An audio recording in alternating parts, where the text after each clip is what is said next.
and if everybody who's coming in wouldn't mind taking their seats, I think we can get going here. It's nice to see such a large crowd. I'm Sandra McElwain, the chair and moderator of the author book wrap session. Can you hear me? No. Great. Well, okay. I don't know why there are two, but anyway. And I'm going to introduce Dr. Kissinger. Henry Kissinger was born in... can you hear me now? I'm Sandra McElwain, the chair and moderator of the author book wrap sessions. Thank you, Henry, very much. Is this doing it now? Okay. Henry Kissinger was born in Fürth, Germany, came to the United States in 1938, and was naturalized an American citizen in 1943. He served in the Army and attended Harvard for both his undergraduate and graduate degrees. He was a member of the faculty of Harvard and director of the university's International Seminar before coming to Washington as assistant to President Nixon for National Security Affairs. Dr. Kissinger was sworn in as the 56th Secretary of State on September 22, 1973, a position he held until January 20, 1977. Under President Reagan, Dr. Kissinger chaired the National Bipartisan Commission on Central America and served as a member of the Foreign Intelligence Advisory Board. At present, he is chairman of Kissinger Associates, Inc., an international consulting firm based in New York City. He is an advisor to many international organizations and is on the board of a variety of corporations. He is the author of 10 books, not including this one, and writes a column for the Los Angeles Times Syndicate. I'm very pleased to welcome Henry Kissinger to our book wrap sessions.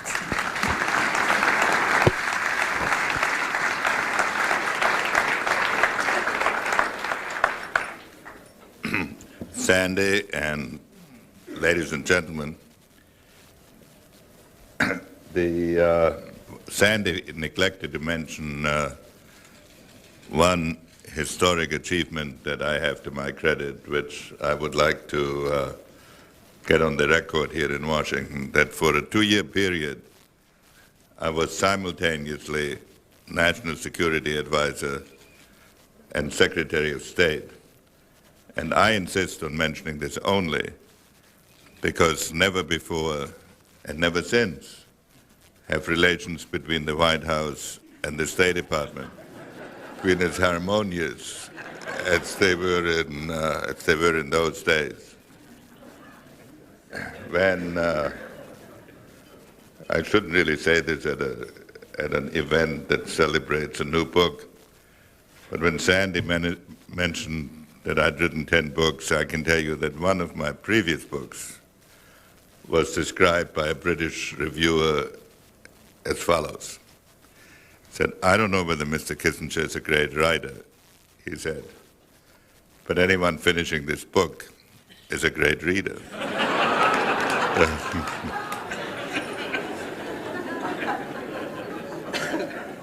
Because that was in the days when I wrote 1,500-page books.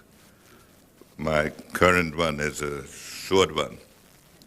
It's only 900 pages. It's 600 pages shorter than my memoirs, which I saved that space by dropping the word I, since it was not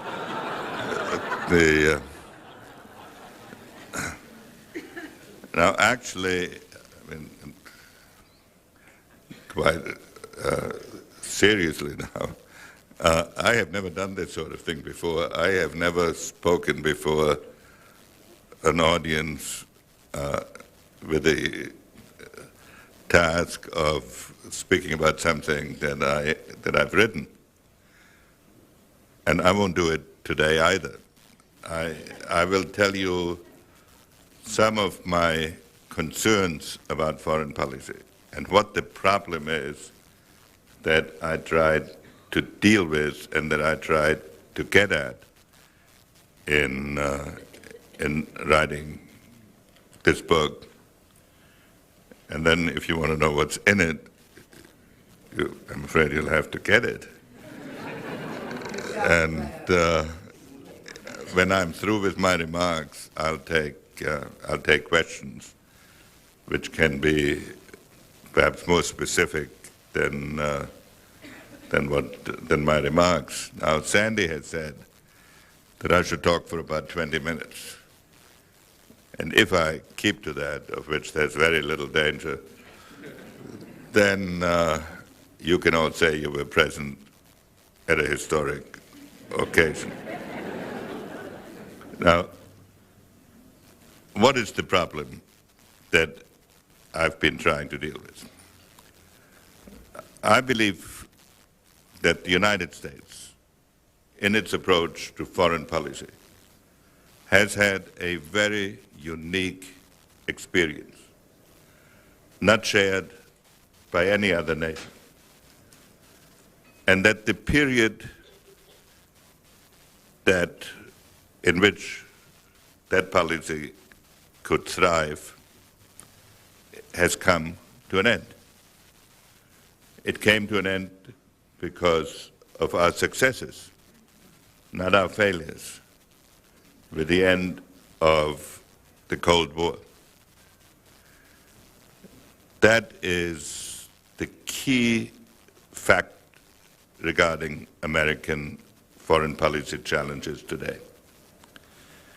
Throughout its history, the United States has been characterized by the fact that it is the only sizable nation in the world that was peopled exclusively by immigrants, the only major nation that was created to vindicate the idea of liberty,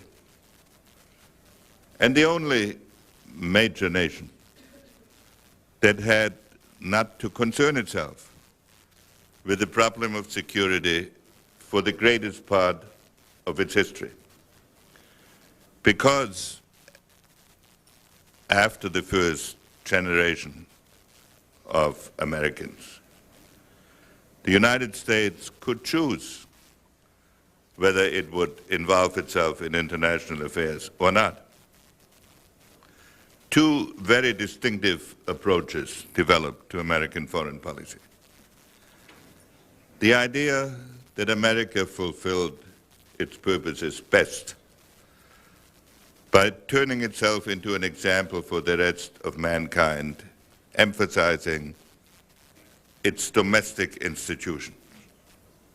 That was the dominant trend in the 19th century. Starting in the 20th century, they developed the idea that America fulfilled its special obligations best by going out into the world and spreading its fundamental values, implementing and promoting democracy. And for a good part of the 20th century, the internal American debate oscillated between those two extremes, or between those two positions. But both positions were based on the proposition that the American experience was exceptional.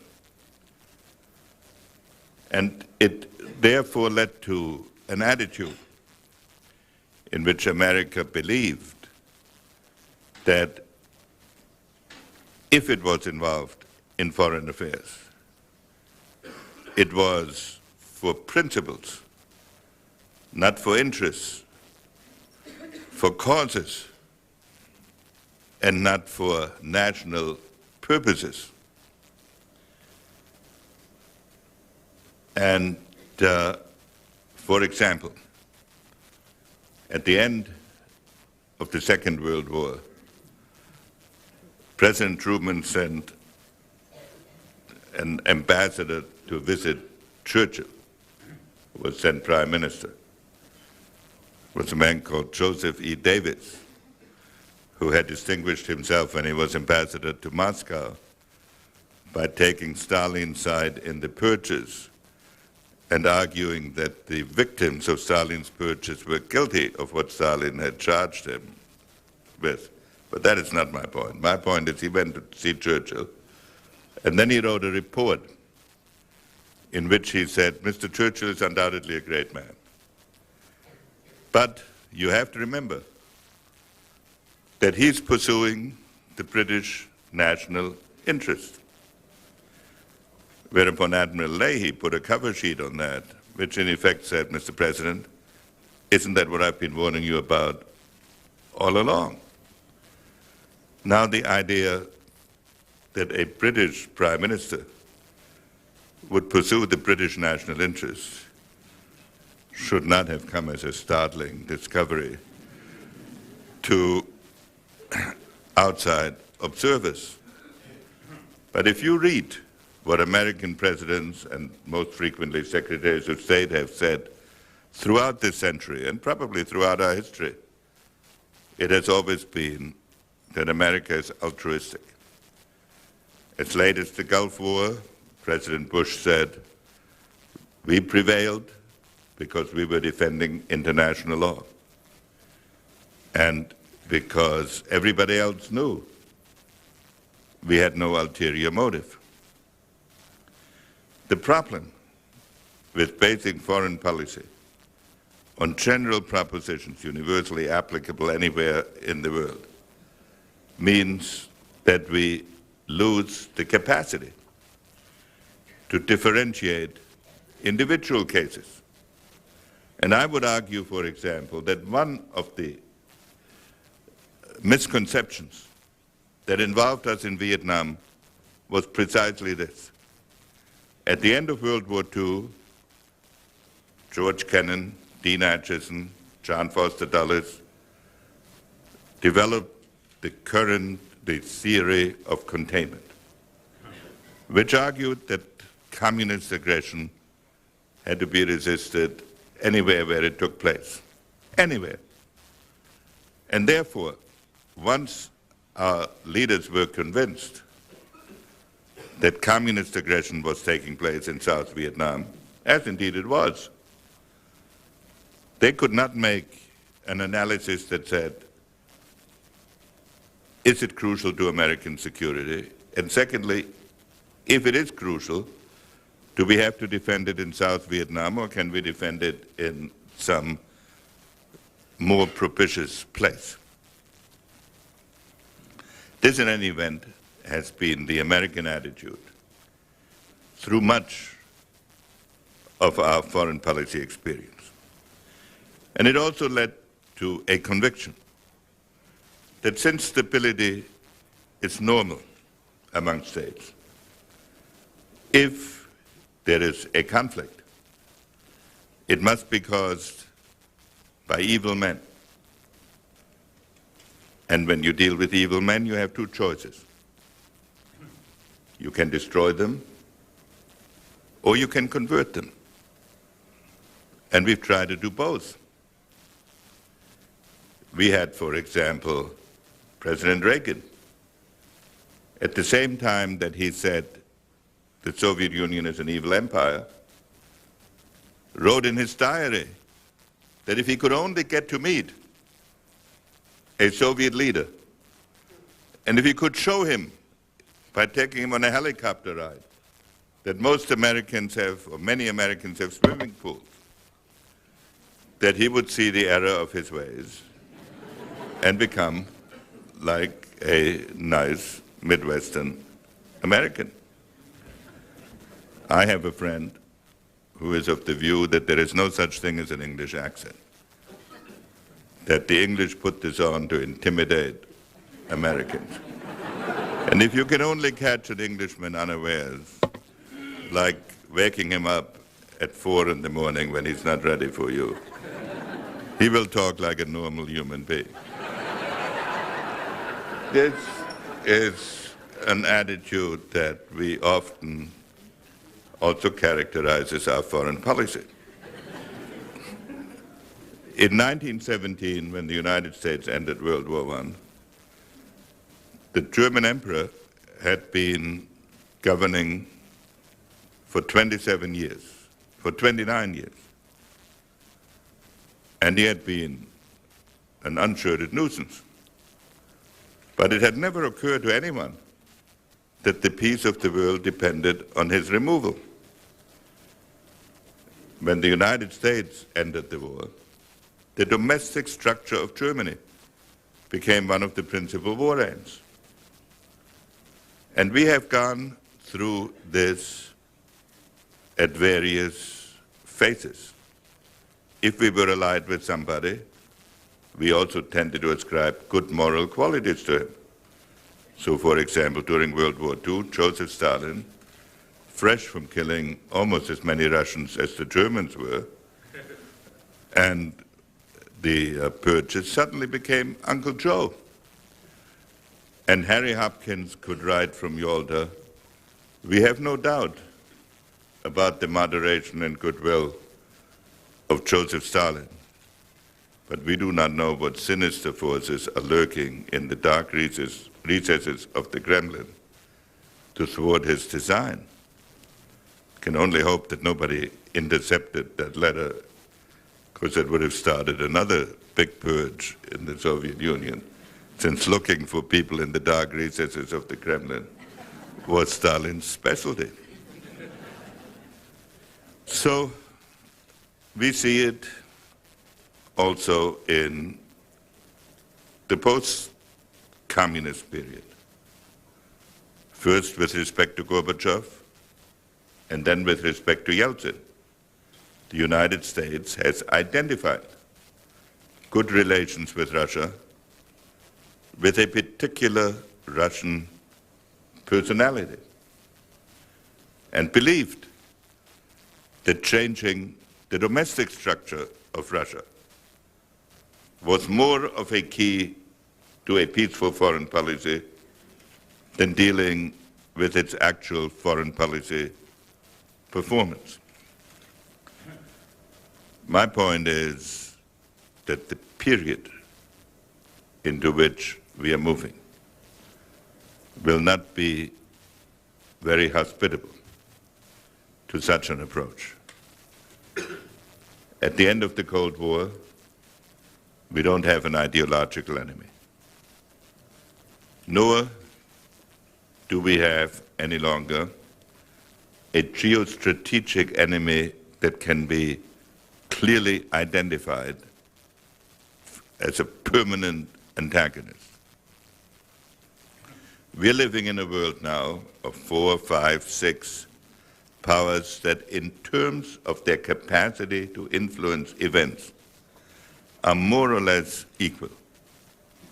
The United States, Japan, China, whatever emerges in Europe, whatever emerges on the territory of the former Soviet Union, Russia, the Commonwealth of Independent States, whatever it is, plus what else may develop in the next 10, 15 years in India and maybe even in South America. Those are the realities of our period. Certainly, in the nuclear field, we are uniquely powerful. But the issues to which nuclear weapons are relevant are diminishing, almost non-existent. Bosnia, Somalia, Central Asia, North Korea, in none of them is the use of nuclear weapons appropriate. And so our relations with other nations will be determined by capacities that are still superior to those of any other nations, but are no longer so dominant as they were in the Cold War period with respect to the non-communist part of the world. And, as I already have pointed out, new power centers are emerging. Now, in such a world, there are only two ways to have stability. One is by hegemony, and the other is by equilibrium. Now, whenever I say equilibrium and balance of power, they say, here he goes again, went to a German school, learned it in Germany, burns candles on Metternich's and Bismarck's birthday. And it's a great predilection of his. Now, I have to tell you, in Germany, I was obliged to go to a segregated school where Bismarck was not the favorite subject, and the glories of German history were not self-evident to us. So whatever I learned about equilibrium, I learned from my study of history. If my former Harvard colleagues can stand it, most of it at Harvard University, where they don't really believe in it, but I came to heretical, where I came to heretical conclusions. America grew up with the luxury of choosing its involvements. Most other nations grew up in the school of hard knocks, where they had to look after their security with narrow margins of survival. And what the balance of power says is we have to try to arrange an international order in which the disagreements and conflicts will still exist, but they are kept to levels which do not threaten the overall system, in which nations may compete, but within certain limits. And you achieve this by making it very difficult for any nation or a group of nations to achieve preponderant power. You don't rely on the goodwill, but on the self-restraint imposed by necessity. Now, I also believe that this works best not only when there is a balance of power, but when there is a certain community of values. And so the attempt to base equilibrium entirely on power can also have catastrophic consequences, as it did before World War I. But my basic point is that in the world into which we are moving, with these various power centers, some idea of the American national interest is absolutely imperative.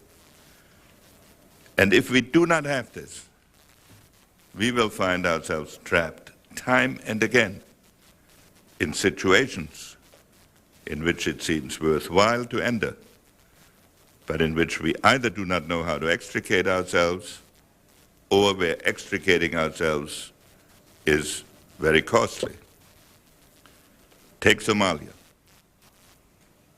We became involved in Somalia because some television networks decided that they would take one case, very similar to 10 or 15 other cases around the world, of genuine starvation, and feature it. The American people, to their enormous credit, decided that this was an unbearable situation and insisted that something be done. And so long as what we were doing was humanitarian and financial, it was to the great credit of America, which took on the rehabilitation of the world at the end of World War II, which also no other nation has ever done before. But when we started sending troops into Somalia, is when we got into difficulties, because that left us with three choices. Either to stay there indefinitely and ignore the political conditions, for which there would be no public support, or to try to fix the political conditions which had produced this starvation in the first place, which, however, meant that in a country that for centuries had been torn by tribal war, we would end the clan warfare, and that guaranteed American involvement in a civil war. And third, that we would leave and permit the conditions that had brought us there in the first place to reestablish themselves. We tried the second course, as made sense. But after we had suffered 18 casualties, it was clear that we were not prepared to pay 18 casualties, much less any more. And so we were driven into the third option, which was to get out and leave the situation back to where it was. Now, I'm not blaming the people who got us involved. All I will say is I opposed it from the beginning. Nor do I blame the people who wanted to create a political solution there. I'm trying to draw the lesson from this, that if we do not know what our fundamental interests are, we will have more and more crises like this. Bosnia involves us in the same sort of considerations. And China does, at the other end of the world. I would say, first of all, that people conducting classical foreign policy would be very careful about taking on a confrontation with Japan and China simultaneously. I would think it would be better to have one of them on your side. If you challenge them both, you're surely doing it the hard way. But it is true that the Chinese record on human rights is inadequate by American standards. And it is appropriate for the United States to advocate its fundamental values. The question is not whether we advocate them, any more than it was whether we should give food in Somalia. The question is at what cost and to what length. And one has to remember that we have strategic interests in Asia, we have commercial interests in Asia, and we do not have the capacity to solve every problem that exists in the world simultaneously.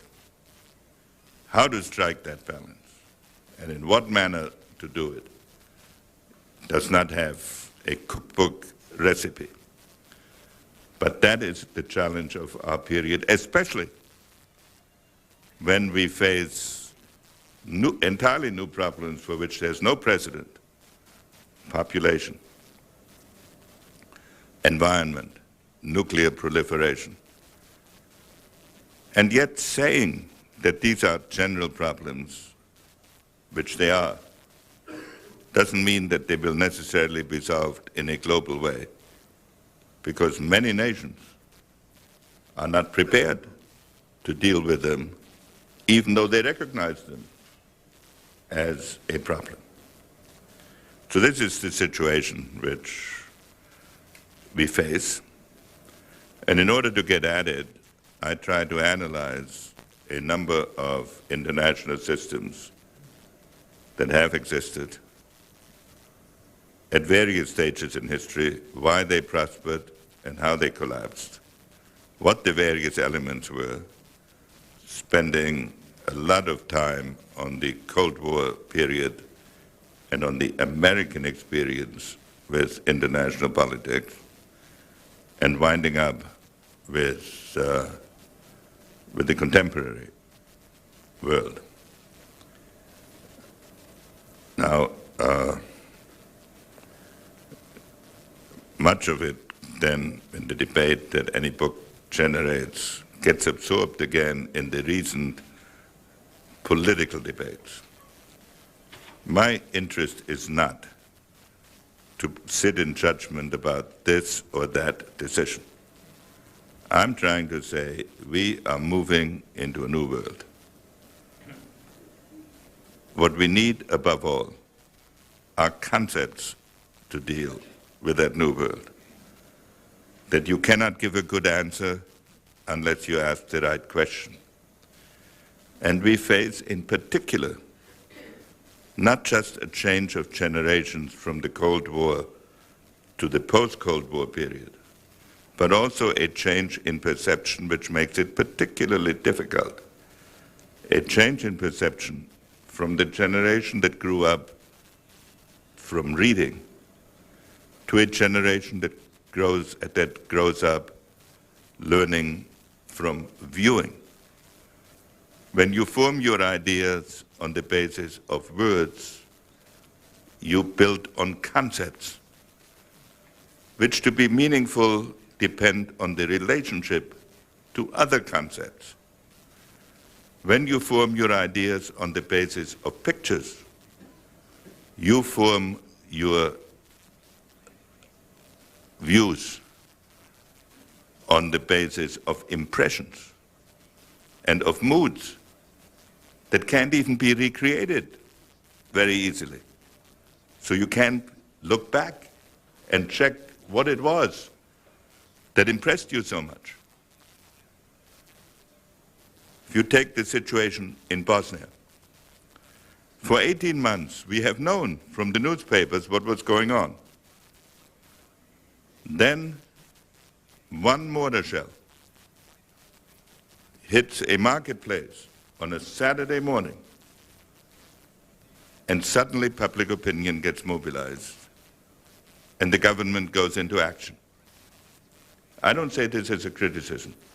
I say that this is a new style of politics that is emerging, a new style of approaching problems, and it is a particular issue at a time when the future is so different from the past, so that we need some ideas, concepts of how to get from where we are to where we've never been. It's to this debate that I try to make a contribution, because I think in the end we can only learn from history. It's the only laboratory we have. Unfortunately, history only tells you the results of analogous situations. But each generation has to figure out for itself what is analogous. That is not automatically clear. So at any rate, this is the problem that I try to address. And now you will ask me, you can ask me questions on any concrete topic or any other topic that interests you.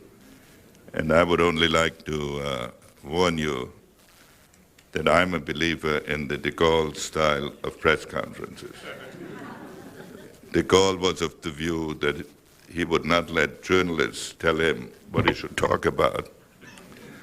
And so he came with 5 prepared answers. And no matter what the question was, he worked his way through one of the answers. If you're willing to ask questions, I see microphones. Are they supposed to line up at the microphone? Yeah, I think the microphones, so everybody can hear the questions, if you don't mind. They what? Yeah. If They people should would, line up at the microphones. I'll ask you a question now. I think you can hear me. Oh my God. I thought I had escaped you. Please review for us and tell us exactly what happened about the prisoners of war in the Vietnam War and your part in it. The question is, would I tell exactly what happened to the prisoners of war? That, of course, is a very sore subject with me, because all the people who said, just get out of there and the prisoners will get back and don't worry about the prisoners, are now yelling that we didn't do enough to get the prisoners back. The problem was this. We did not knowingly leave any prisoners behind. And no American president or Secretary of State should ever be accused of such a decision. And it stands to reason that President Nixon, who for 4 years was accused of being a warmonger, that he did not have to fight for 4 years to leave prisoners behind. So that is simply an absurdity. The problem was that after the prisoners came back, and you must remember, we had no authentic information of who was a prisoner, except occasional lists which the North Vietnamese released to opponents of the war, never to the government. So we could never check it. That when the prisoners came back, there were a number of anomalies.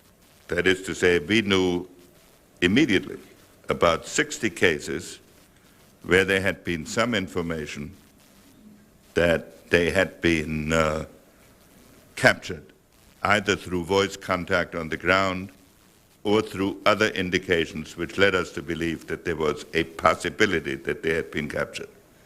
Those cases were raised within 2 weeks of our receipt of the list.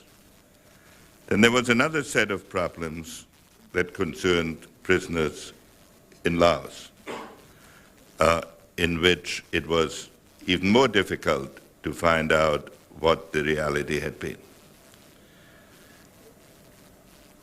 We in the Nixon administration, and I'm sure all our successor administrations, went through enormous effort to try to find out what the facts were. In the first year or two after the war, when we could have engaged in military retaliation, we were prohibited by the Congress from engaging in any further military action. And we were deprived of the carrot of economic aid. So all we could do is talk about it. We lost both the carrot and the stick. Now, I personally do not believe that in Vietnam substantial numbers of prisoners were kept behind, because I don't see what motive they would have had to keep prisoners behind that they never used. If a year later they had said to us, we found a batch of prisoners and you have to pay us $1 billion to get them, that would have been something that I would have deeply resented. But that I could have believed quite consistent with what they were. So this is what I know about the prisoners. I testified at enormous length before a Senate committee, and the Bush administration made available to them the verbatim record of all the negotiations. And I believe that the committee was convinced that if prisoners were left behind, they were left behind in total gross violation of the agreement and by the Vietnamese and without knowledge of the United States. In your book, you quote Bismarck as saying that Balkans are not worth the bones behind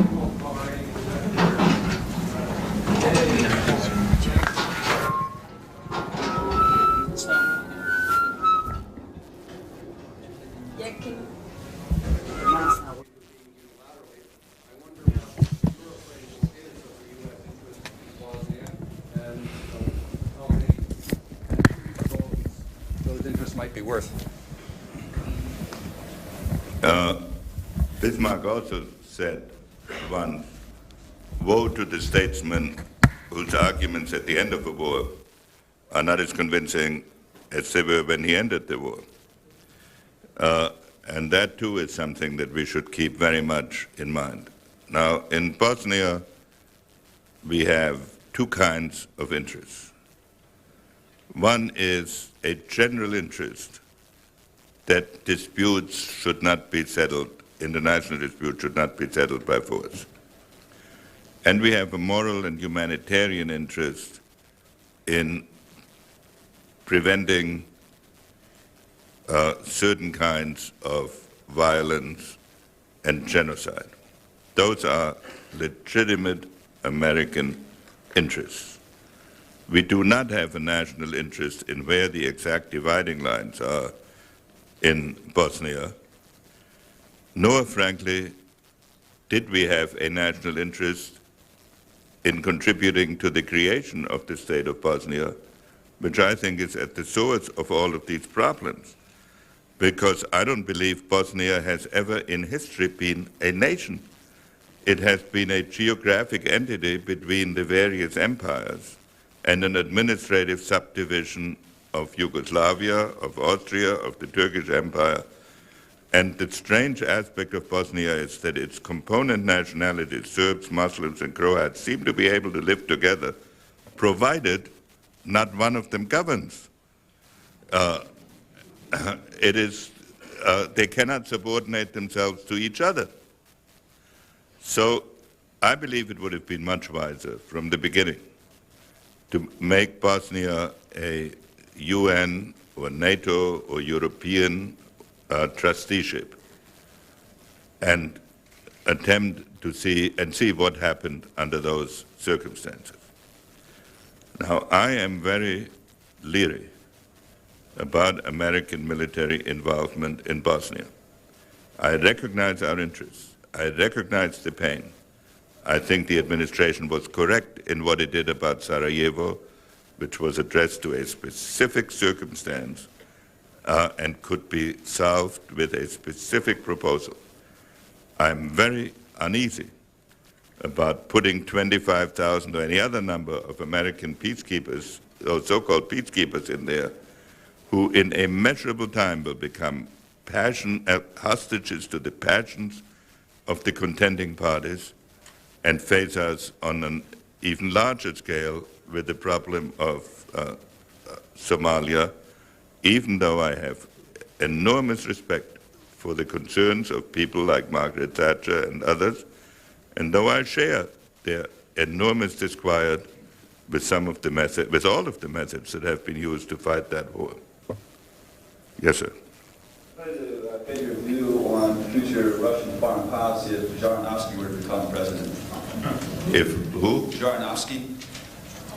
Well, you see, with all respect, this is one of those questions which again ties Russian foreign policy to a personality. I don't think that Zhirinovsky is the cause of Russian nationalism. He's the expression of Russian nationalism. And if a nation has conducted itself in a certain way for 400 years, I draw from it the perhaps unworthy conclusion that this indicates a certain proclivity in that direction. So therefore, I think that for a variety of reasons, some of them very understandable, Russian nationalism has been one of the few cohesive forces in the society. No nation, I know no other nation that has been exposed to so many bizarre and cruel rulers in succession as Russia has had over the centuries. And therefore, I think Zhirinovsky's words and the nationalism he represents is not created by him. Secondly, I believe that the current Russian government is also pursuing a nationalist, maybe less nationalist policy, which I define as an attempt to have a military presence in all the neighboring states of the former Soviet Union and a gradual elaboration of a veto over all the countries of the former Warsaw Pact.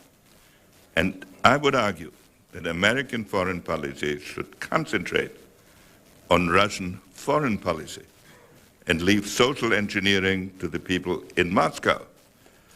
And that therefore, while I have absolutely no use for Zhirinovsky,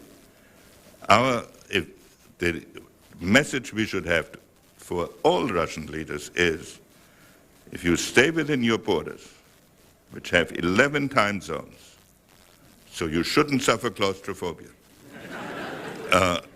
we can have a very good and creative relationship. If you engage in expansion, we will have to oppose you. Not necessarily by force, certainly not by force everywhere, but you will pay a price in American relations.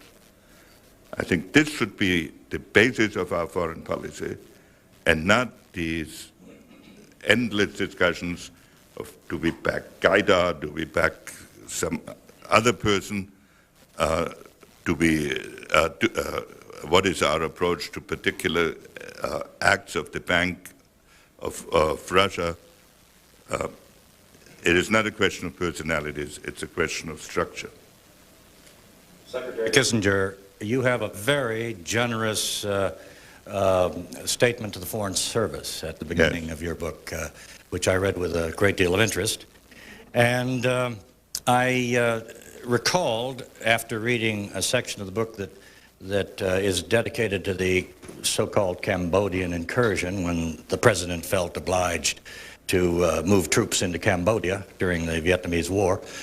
This is about the time you had already become Secretary of State, and a member of this club, Clark Mullinoff, a Pulitzer Prize winner, was the ombudsman, focused on a group of several hundred Foreign Service officers who signed a petition opposing the president's incursion into Cambodia. They sent it to the New York Times, they gave it to you, they wanted it published, they wanted it made public, but I was told myself by Clark Mullinoff that you refused to give him a copy of this petition when he asked for it to investigate in the matter for the president. Did you withhold that document because you approved of the behavior of these Foreign Service officers, and did their behavior comport with your dedication to the Foreign Service, dedicated... Just a minute. First of all, I wasn't Secretary of State. Well, head of the NSC then. Well, the idea that if there was a document signed by 700 Foreign Service officers that Clark Mullinoff couldn't get a hold of is absurd. And the idea that Clark Mullinoff would come to me and ask me for the document as if I were the only keeper of that document, I actually don't remember that incident, and I don't remember this document, but surely the Washington Press Corps can get a document that 700 dissident Foreign Service officers have signed, and I would not spend sleepless. Now I'll give you my answer what I think about the Foreign Service officers. The question is, I will now answer your question. Did you I will answer the second part of your question. Yes, the first part of your question, the factual premise happened to be wrong, but I will nevertheless answer the conclusions you draw from your wrong premise, which is this. I admire the Foreign Service as a disciplined instrument of American foreign policy. They are the ablest people that I have been associated with, and if they disagree with the policy of the Secretary of State and the President, they should say so to the Secretary of State and the President. If they want to agitate outside, they should leave the Foreign Service. It is not the function of the Foreign Service to conduct opposition to the administration. Anybody who resigns from the Foreign Service under those conditions will have my respect. But I dedicated this book to the Foreign Service because it is an able group, it is a dedicated group, and if properly led, it will enable the Secretary and the President to achieve any rational objective. I did not dedicate it to the to them if they think that all of them are Secretaries of State, and if they disagree with the Secretary of State, they then can go to the press. Then they should leave the Foreign Service. May I ask one short follow-up question? No, we've got a lot of people here. I I'm think sorry. I've answered that we'll move question. on. Well, go ahead. Ask it. As an aside, I apologize for missing the date on your becoming Secretary of State, but it seems to me when you were sworn in, you were asked the question, when did you first feel like the Secretary of State? And the press reported, about 4 years ago. This was when you were NSC head. You know, I've been accused of many things, but not of being totally stupid. And I don't think that I cannot preclude that I'm capable of unworthy thoughts, but I hope I'm not so idiotic as to make such a statement. And I don't think you will find such a statement in the record. After all, what I said, my press conferences were readily available, and you can research them. Dr. Kissinger, you said during your talk, and you reiterated in your answer to the second question, that Americans tend to exaggerate the importance of leaders' personalities, national leaders' personalities. However, you also pointed out that America is unique in a number of ways. Right. And today, particularly with the importance of television in our electoral system, there are some who might say that we're approaching a charismocracy. You have to appeal. With all these things in mind, could you imagine yourself as the advisor to another nation's government? Would you say the same thing to them, or do you think that leadership personality in this country, in the person of the president, is perhaps more important in determining what America's foreign policy actions will be regardless of national interest? No, I would make, you have to distinguish two things. One is, does a great leader make a difference? Of course. You can't imagine American history without Lincoln. It would certainly have been different without Wilson, without Franklin Roosevelt. I don't believe anyone else could have led America into war in 1941 the way Franklin Roosevelt did in the period between 1937 and 41. Nor can I imagine France without de Gaulle or Britain without Churchill. So certainly, leaders make a big difference. What I'm arguing against is to say we have a problem with this country. And if we either support the leader or remove the leader, it will solve the fundamental problem with that country. That I do not believe. And this is what I am reacting to identify foreign policy with getting ourselves involved in the domestic policies of other societies to an extraordinary degree. Yes, sir. Dr. Kissinger, in your comments, you spoke very little about the role of U.S. foreign policy in respect to the United Nations. Right. I wondered if you might comment in two respects, whether it would be possible or appropriate for the United States, as part of its foreign policy, to make greater use of offices of the United Nations, either in the settlement of political affairs or in the economic development in other countries. See, I have a terrific alibi because Sandy only gave me 20 minutes, so I couldn't cover every subject. So you'll never know whether I could have if I had. But dealing with the United Nations, there is a school of thought in the United States that believes one should strengthen the United Nations, and that in time the United Nations could become something like a world government, and that you could have an international police force that substitutes for national forces. This I do not believe is possible in the present circumstances, though maybe in 50 to 100 years it could become more possible. On the other hand, I believe that the United Nations can be very useful on a whole host of social, technical, economic, global problems, environment, population, a whole communications.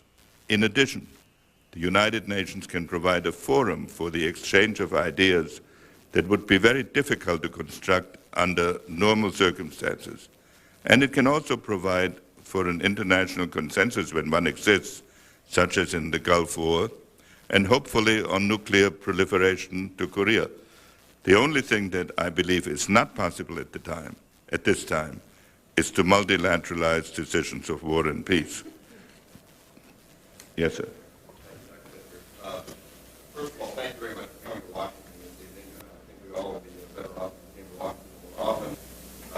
On that note, You're trying to break up my marriage. Thank you. what, if any, parallels do you see between the Clinton administration's so-called partnership with peace and the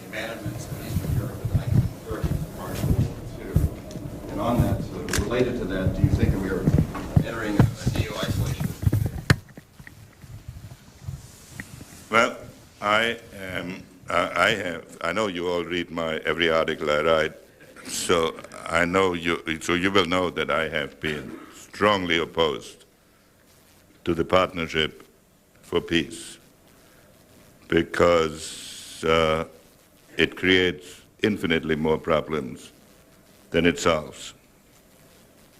The problem that one attempted to deal with is that the countries like Poland, especially Poland, but also the Czech Republic and Slovakia and Hungary, countries that either have borders with the former Soviet Union or would have borders with Russia if it regained control over its near abroad territories, which is what it wants. And the administration held the view that we must not create a new dividing line in Europe, and therefore grouped the countries of Eastern Europe, terrified of Russia, together with Russia, Uzbekistan, and all other former republics of the former Soviet Union into one great structure called a Partnership of Peace. It meant that the lamb was grouped together with the wolf in a peace partnership. And secondly, it was impossible to describe what these countries were going to do together. At a meeting, at a press conference with President Nazarbayev from Kazakhstan, President Clinton was asked what Kazakhstan was going to do in the Partnership for Peace. And he said, we're going to group together NATO, Warsaw Pact, former Soviet republics, and the neutrals into one big enterprise that can engage in joint military planning. For what? What are they going to plan for? Against what enemy? And if one implies that at some point Russia can join NATO, it means that all the existing protections of NATO disappear, because NATO is designed against aggression from outside of NATO. So if it means anything, it would be against China and Japan. It would remove the protection Germany feels it has against dangers from Eastern Europe, and this is why the Germans are so eager to get Poland into NATO, and they've even offered to pay half the cost of its membership. And they're afraid of it also, because if you create a vacuum in Eastern Europe, you do recreate the situation of the 30s, and you do tempt Russia and Germany to fill that vacuum, and this is exactly what for 200 years has produced tensions in Eastern Europe. I think it is an ill-considered idea that we should abandon as quickly as possible. You tell Dr. me Kissinger. when. Yeah, I think we have time for one last question. Well, I'll run through each of the lines all right. quickly. Oh, don't miss me, Dr. Kissinger. I've been waiting for you. You've been waiting for me? It doesn't sound friendly, though. Henry, no woman has asked the question. I think we should have some woman. What do you call Sarah here? Sorry about that. Sarah, my apologies. Go ahead. I believe I heard you say a little while ago that we no longer have ideological enemies. Two parts. How would you characterize the attitude of the Islamic Republic of Iran toward us? Yeah. And secondly, given that China may have been an ideological enemy before and isn't now, could they become one again? I think that Iran is clearly an ideological enemy. It is not yet in a position to be a global ideological enemy, so it is not in the same category as the former Soviet Union, and therefore it doesn't preoccupy us as much. But I could imagine a situation developing, and that we must prevent, of Islamic fundamentalism turning itself into an ideological challenge to the Western world and to us. So that is quite correct. I do not visualize China turning itself into an ideological enemy.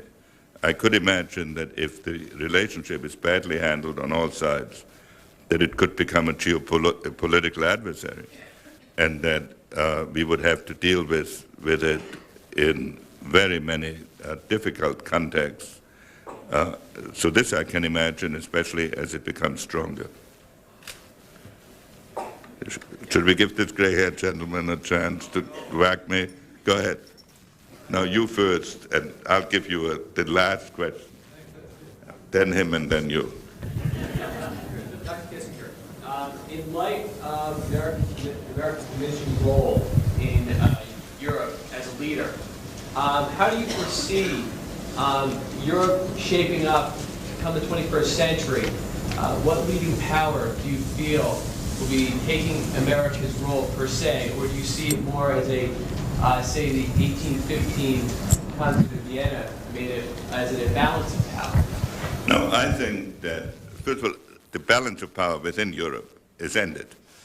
I cannot conceive that any West European country or any major East Central European country is going to go to war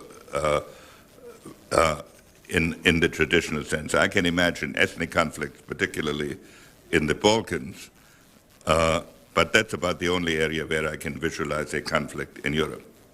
I believe that Europe remains a natural ally for the United States in the sense that in almost all the difficulties that I can foresee, we are better off, both of us, cooperating with each other, or at least be benevolently neutral to each other.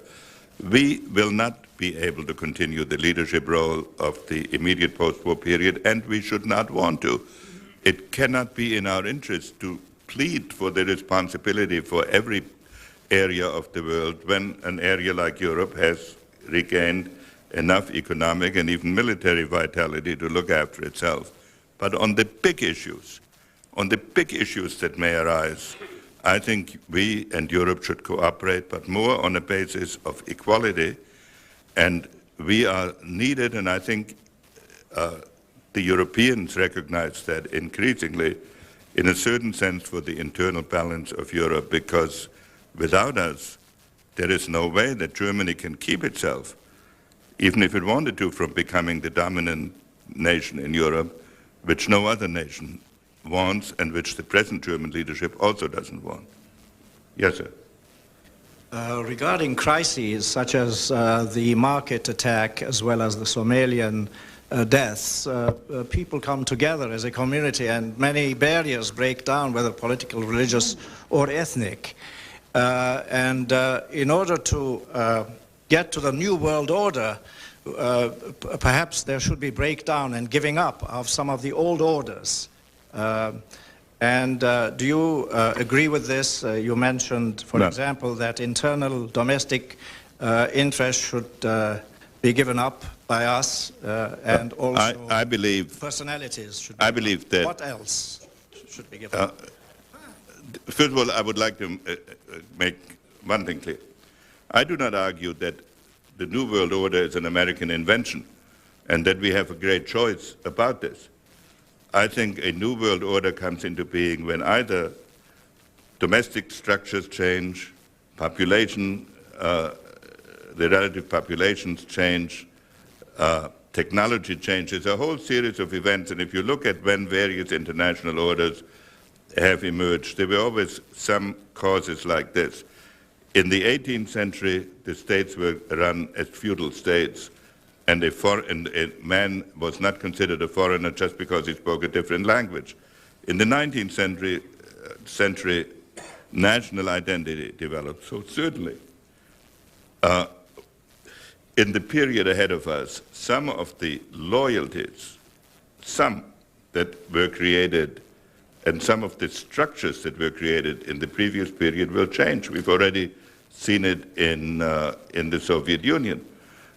It's not, however, something you decide by saying, let's do away with some of these loyalties. It will happen out of technology, out of economics, and out of the change in the relative significance of states. And the real challenge is this. In the German philosopher Kant once wrote that peace will come either as a result of insight or as a result of experience, either because of wisdom or as a result of catastrophe. So what I'm describing, there is going to be a new world. New nations are coming into the center of events. What it will be depends in part on the creativity of the statesmen that have to lead it. Now, you have the last question, and be kind to me. I'll be very kind to you. I just want to remind you that I was at the State Department as a reporter when the reporters in the press room. I was at the time when you were Secretary of State, before and after, and still am, that the reporters at the press room liked you so much to name the racehorse Henry Decay. But my question is more serious. The situation in the Middle East. It's true. It's true. It didn't win many races, unfortunately. It didn't run very often. The question. I'll repeat the question. The question. Which mic? There are two mics here. No. The question is about the Middle East and the problems associated with it. And if you were Secretary of State again, how would you handle the circumstances? Would you have had a Madrid conference? Would you have had an endorsement or support for the Declaration of Principles, which are now failing apparently, may succeed with bloodshed? Would you trust Arafat? You spoke about great leaders making a difference in diplomacy, and the circumstances of the time call for great leadership. How would you assess the circumstances, and what would you have done, if anything?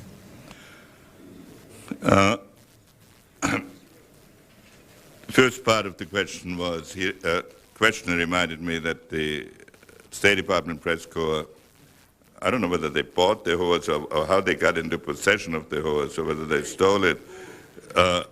They called, at any rate, they came into possession of a horse by methods I do not wish to describe. And they named it Henry Decay. And I was very flattered. I was very flattered by this. Now the question is, how would I perceive Middle East policy today?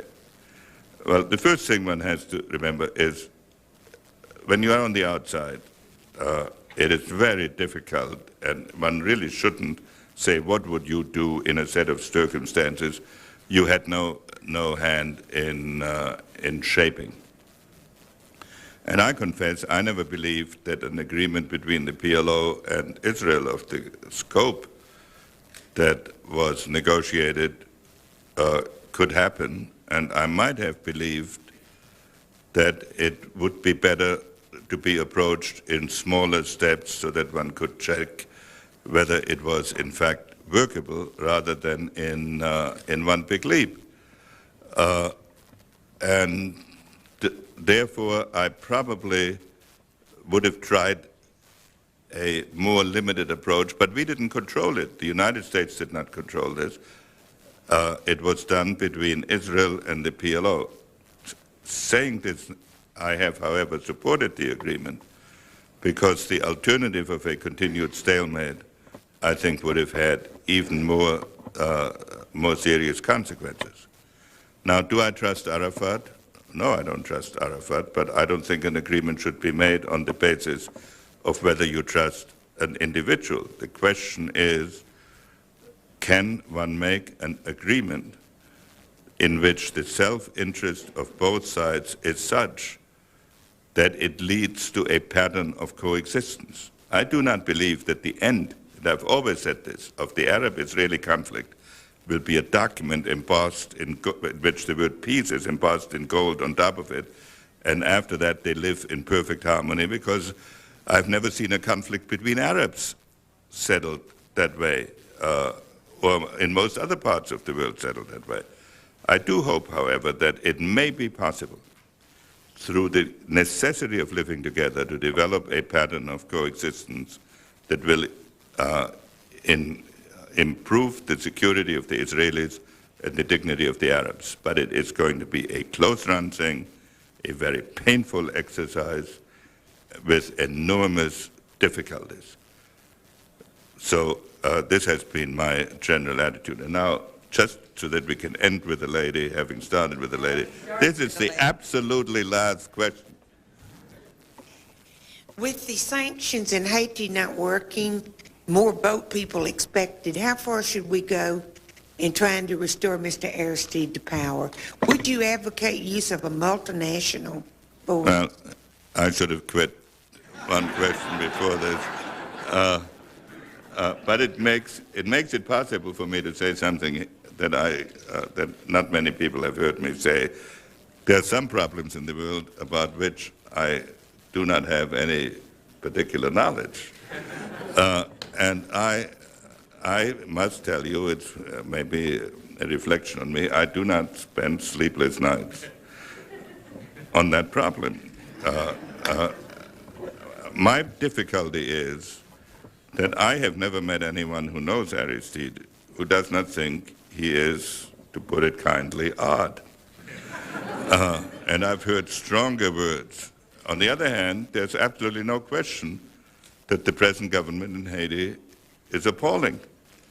So the real issue is, to what extent should we involve ourselves in trying to bring about a more humane government in Haiti, which probably will require some degree of military intervention. And I'd be reluctant to do it, but if I did do it, I'd probably do it without either Aristide or the present leadership and start from scratch. But I'd know that it is a process of many, many years and probably decades. But he was duly elected. Well, he was duly elected, but I don't know what a due election really means in Haiti. But certainly his conduct since the election, I'm not saying we should remove him. The question is, how much of a price are we going to pay to restore him? But I have told you right now, I hope Secretary Christopher never calls me up and asks my opinion on Haiti, because I'd probably be too proud to admit that I don't have a clear opinion. So I might tell him something that's wrong. Thank you very much.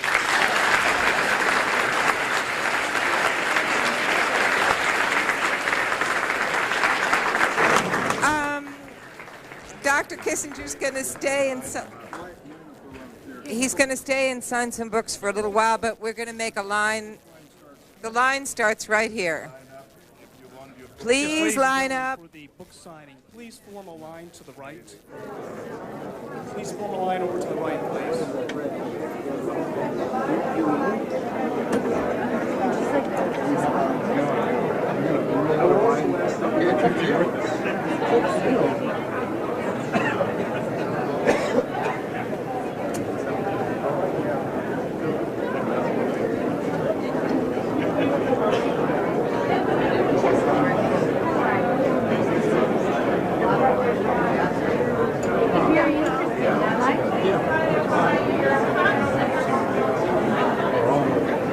Will the Washington Journalism Conference students please come to the front to see Mrs. Paris?